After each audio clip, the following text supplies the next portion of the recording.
This week's bottom line is gold versus Bitcoin. FundStrat's Tom Lee, who talked to Henry Blodgett 2 weeks ago and said that everybody has room for alternative currencies in their portfolio, came out with a note over the past week saying that Bitcoin could be a true substitute for gold. In his note, he builds a foundation for a valuation of Bitcoin that he estimates could go to $20,000 a unit by 2022. Which would increase the price of Bitcoin eightfold in the next 5 years.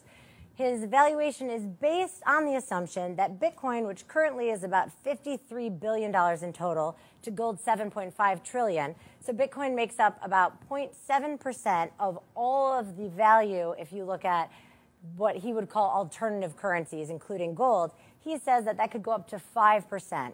And his entire valuation really hinges on that change. So if we unpack that a little bit and we look at the similarities between gold and Bitcoin, the similarity in supply is certainly there. Most of the gold that's ever been mined is still in existence today, and the supply of gold has been growing at about 1.5% a year.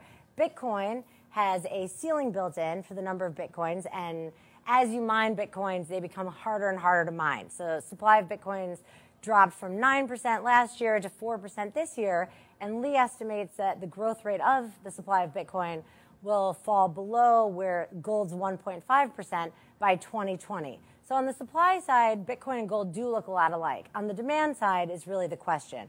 And Bitcoin does provide a store of value like gold, and unlike other currencies, it's not subject to central banks increasing the supply and changing the value that way. But the rest of the demand does bring up an issue. Tom Lee points to central banks, which own 18% of gold. However, whether or not they'll actually start buying Bitcoin is a real question. And Henry Blodgett has pointed out on this show before that Bitcoin doesn't really have intrinsic value, which we all know that gold does. You can take it, you can have it delivered and do stuff with it. So if you think that Bitcoin can and will cannibalize some of the money that's going into gold, then it makes sense to say that there could be huge gains in store. But that's a big if, and that's the bottom line.